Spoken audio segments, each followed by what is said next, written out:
Supervisor, Dr. Marilyn B. Adam. A round of applause.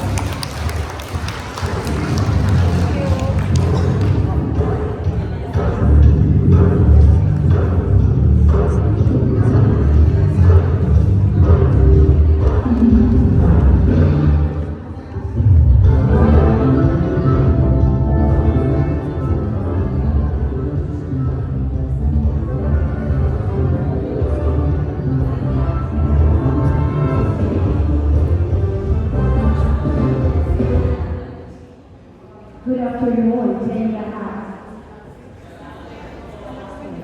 Good afternoon everyone to all the teachers, master teachers, guests, friends, chairman namin principal, at syempre huwag natin kalimutan ng ating Barangay Captain Joy. At sa mga stakeholders na mukhang ayayaman nila, ang pinakasama na para sa at sa mga kawalan. So, sabi namin kasabihan, hindi lahat kayo binigyan ng pagkakataon na maging awardee. Diba? Kasi yan ay pinipon. Pinipon na panahon kung saan ikaw ay nag-invest ng iyong trabaho, ng iyong buhay at iyong puso. Tama po ba? At nakita ko dito yung mga teachers na tinitingnan ko, kaya siya na lesson plan, nakikita ko sila talagang nagsusunod pa sila ng lesson plan. Na-appreciate ko lang sobra dahil sa ngayon po, since nakakabago na, karamihan na nag-print na lang. Which is hindi po ako masaya. Why? Kasi hindi naman nila talaga gawa yun. Hindi nila sariling pag-iisip kung ano ang kanilang ituturo sa kanilang mga bata. So, sa teacher na yun, congratulations. Na-appreciate ko lang sobra. Dahil po sa panahon na kayo ipagsimula ng 10 years, 50 years, 20 years, 30, and 40, kung saan ay parang kayo mabibigyan ng award. Sabi nga na, patuloy nyo na mahalin ang inyong trabaho kasi lahat kayo ay makakaward. Minsan kasi, may mga tao na nawawalan ng inspirasyon sa pagkatrabaho, nag-i-stop siya sa pagiging guro o kung ano man na trabaho meron kayo. Kaya, paano siya makakawardan? Tama ba? Kaya, bawat isa sa inyo ay meron kayong chance na mabigyan ng award. Kung baga, ilot-ilot ka na. Hinay-hinay pero ikaw doon natin ang ating lakas. At syempre, huwag natin kakalimutan na ang ating ginagawa ay para sa ating mga bata. Diba? Mga kabalans. Sabi nga, mahal niyo ang inyong mga bata.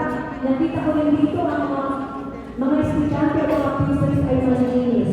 Kaya sabi ko sa inyong principal, ang mga bata dito ay medyo may mga kaya.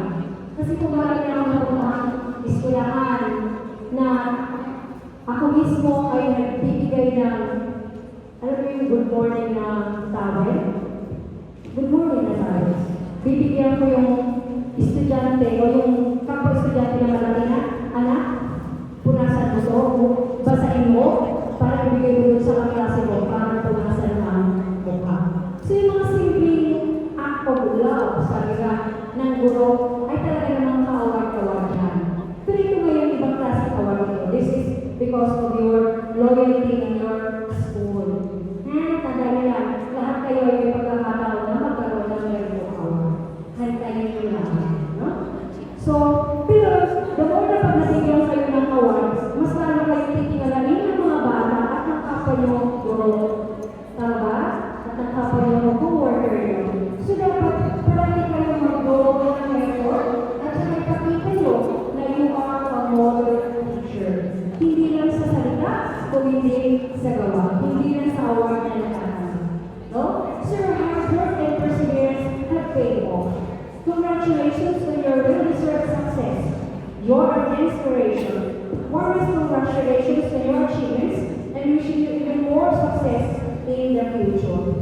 Sabi nga, o sa kasabihan, a teacher takes a hand, opens his mind, and touches a heart. Ang teacher na nakakapag-touch ng puso ng bata, pag ikaw ay naalala ng bata, ibig sabihin, na-touch mo siya. Pero kapag nasa lugo mo at tinakulat na nagkakata, ibig sabihin, hindi mo siya na-touch. Siya ay tinakot mo, at siya ay sinilay. So once again, congratulations sa iyong principal, dahil sa kanyang